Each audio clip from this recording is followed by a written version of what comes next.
Rob here at eTrailer.com, and today we're going to be taking a look at and showing you how to install the Roadmaster Reflex Steering Stabilizer on our 2018 Forest River Georgetown Motorhome. Now, whether you're new to driving a motorhome or you've been doing it for a while, you'll realize real quickly how unstable they feel and just kind of how much body roll and uncomfortable the ride is. Because when we're going down the highway, let's face it, there's a lot of area here for that wind to catch, and we end up getting pushed around. So we end up fighting the steering wheel, trying to stay in our lane, or if we're going down some bumpy roads, we end up getting jostled around. By the time we get where we're going, we're extremely tired. Not to mention everybody in the back's getting tossed around. It's just not that enjoyable. So being able to stiffen up the suspension and have a lot more control and stability would be great. So before we put any suspension components on our motorhome, we're going to take it on our test course, have a base run, and see how it handles. As I come up to my slalom course, just to let you know, we're going to be running the course at 10 miles an hour so we can have a pretty consistent reading and we can take out the variables. But as I come in and I start to go around the turns, you can immediately feel the body roll. It's almost like the motorhome wants to lean really hard before it turns. Kind of feels like I just need to slow down a little bit and maybe take the turns a little bit wider so I can make sure that I don't have such a rolling, kind of loose feeling in the motorhome. Now, as I come up to my bumps course, I'm going to be going over the bumps at 5 miles an hour. Now, even those first few bumps, I can already tell clearly that there's a bump, but this is a really rough, almost jarring feeling after I'm going through. It's resonating through the seat. Not to mention, once I get to the alternating bumps, I'm really having to hold on to the steering wheel because it's wanting to turn, kind of lurch over to the side. And even after I get over the bump, you can see that I'm continuing to bounce, and it's just an overall uncomfortable ride. Now that we have our suspension components installed, let's go ahead and take it back on our test course so we can see how much the ride quality improved. As I come up to my slalom course again, I'm going to be going about 10 miles an hour to try to keep everything really consistent. But I can already feel a little bit of a difference just coming into the course. Feels a lot more responsive, and it doesn't want to lean as much as I'm going in or out of the turns. And it genuinely feels like it's handling better and that I could go faster if I needed to. On the bump course, there's an immediate difference. Don't get me wrong, the bumps are still there, but I'm not getting this jarring feeling coming through the seat. It's a lot softer, and the motorhome is reacting much quicker going over the bumps. It's not continuing to bounce after I get over. Not to mention on the alternating speed bumps here, I don't have to have a death grip on the steering wheel and try to fight it to get back to center. It just generally wants to go over and keep tracking straight.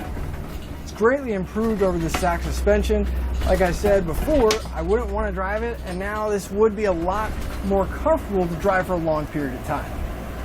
So you can see that the overall ride quality did improve greatly, but one thing to keep in mind, we did install more than one component.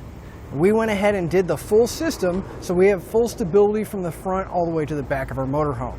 And that's going to include the Roadmaster front Anti-Sway Bar, the SumoSpring front helper springs, and the Reflex Steering Stabilizer in the front. And then on the rear, we also have the Roadmaster Anti-Sway Bar, as well as the SumoSprings. That way, from the front of our motorhome all the way to the back, we get that extra stability and that comfortable ride. And that's what I'm going to suggest if you're looking to upgrade your motorhome suspension. If you're going to do the front or the back, you might as well do the whole thing. That way we can have that comfortable ride and really maximize the drivability and comfortability of our motorhome. So here's what our Roadmaster Steering Stabilizer looks like once we have it installed. Now, this is going to do a really good job of keeping our motorhome in line, going straight whenever we're driving down the road, so we don't have to fight that steering wheel as much. Because let's face it, there's a lot of things that can cause our motorhome to veer, whether it's a rut in the road, a big crosswind, or maybe even we have a tire blowout. But the key to a nice, comfortable, safe ride is learning how to deal with all those things on the road, and our Reflex Steering Stabilizer is going to do just that. And our steering stabilizer is going to accomplish that because one end of it is going to attach to our tie rod, and on the other end is going to attach to a solid point on the axle. That way we have a nice, solid connection there.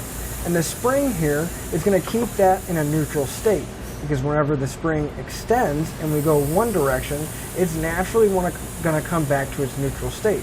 And at the same time, when we compress the spring going the other way, it's going to want to relax and come back to this position. so it's constantly wanting to bring that steering wheel back to center. Once we have our steering stabilizer installed, it's going to be completely maintenance free. We can just enjoy our motorhome and hit the road. And it is going to be a fairly easy installation. You can actually do it in your driveway, and we don't even have to lift the motorhome up off the ground. If you have enough room to get underneath here, we can get it installed. In fact, let's go and do that together now. To begin our installation, you want to park your motorhome on a nice flat level surface. Then we want to get the steering wheel as straight as we can, and if you can, lock it into place or be careful not to move it anymore. Then we can move underneath our front axle on the passenger side. When we come to the front axle here, on the passenger side we'll find our leaf spring pack, and then right on the back side of our axle we'll find these two large U-bolts and the nuts that are holding it in place. Now I went ahead and sprayed down some penetrating oil on these because these are very tight, but we need to remove both these nuts. So we'll grab a 1 1/8 inch socket, and I find it easiest to get the socket on there and then put your impact wrench in place, because there is going to be a pretty tight fit to get it underneath because of how close the axle is to the ground. And then we want to make sure that we hold on to the washers and the nuts off of both of the U-bolts that came down through. So now we're going to grab our frame bracket here. You'll notice it's going to have a long oval hole and 2 round holes. We want that oval hole to go towards the outside of our motorhome, and we want that small hole to go towards the back. So we'll line it all up. Should sit against the axle just like that. And we'll take our factory hardware we removed, make sure that washer is still in there, and we'll just loosely get it put back in place by hand for now, and we'll come back and tighten it all up. And I do want to mention, when you tighten these up, you kind of will alternate going back and forth. That way we get an even clamping force, and we don't get it crooked or get it in a bind. We'll grab that same 1 1/8 socket. We'll start snugging up our hardware.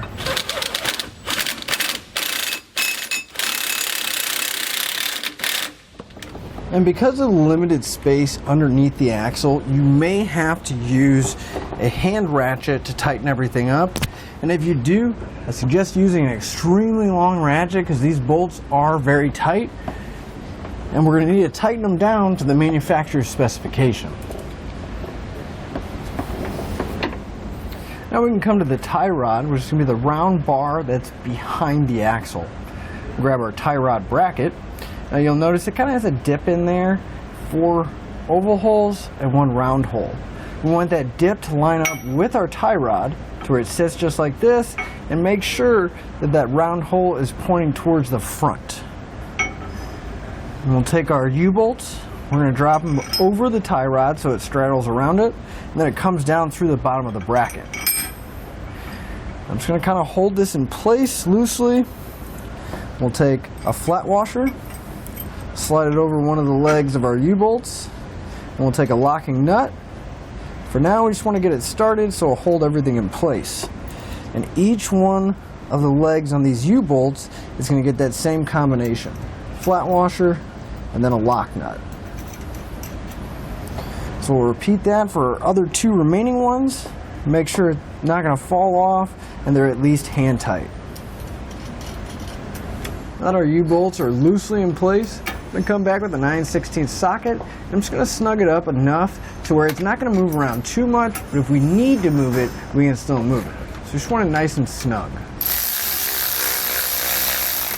And when you are tightening up your U-bolts, you want to alternate between the same U-bolt on the different legs so it'll draw up that bracket evenly.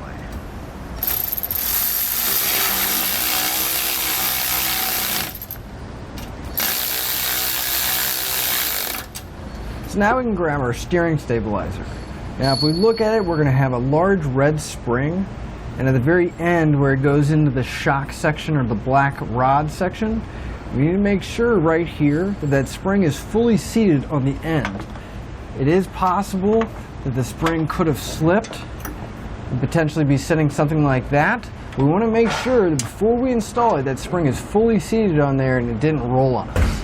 If it is, we're good to go. If not, again, just rotate it to where it's sitting fully seated in the spring perch.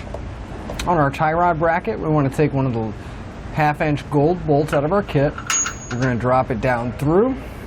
We'll take a flat washer. We're going to raise it up to where our washer is going to be in between the bracket and our steering stabilizer.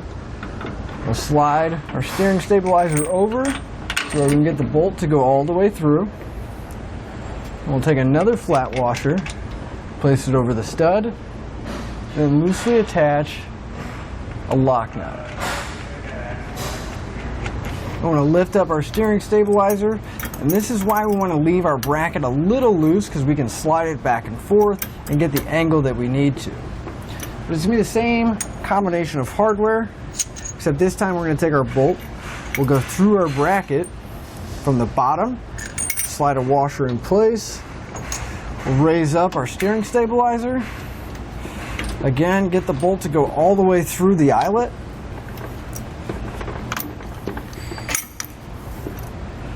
And once we have it going through, follow it up with that same flat washer and a lock nut.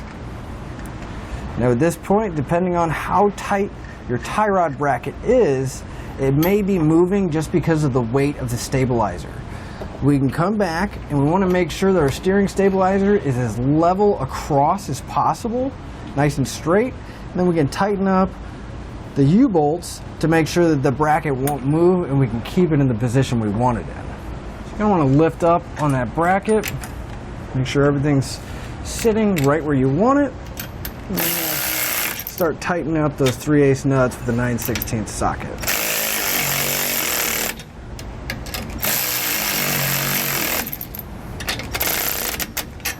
We can grab a 3/4 inch wrench and socket, and we're going to tighten up the bolts that are holding our steering stabilizer to the brackets. But keep in mind, you don't need to really crank down on these. We just want to make them to where the steering stabilizer bushing stops the washers from moving around. We don't want to crush those bushings though.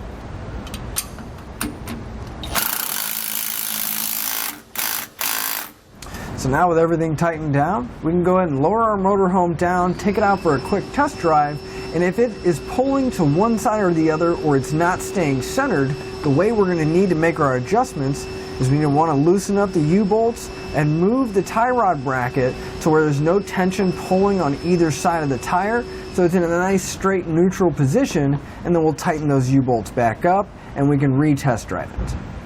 And with all that being said, I'm Rob here at eTrailer.com. That'll finish up your look at the Roadmaster Reflex Steering Stabilizer on our 2018 Forest River Georgetown Motorhome.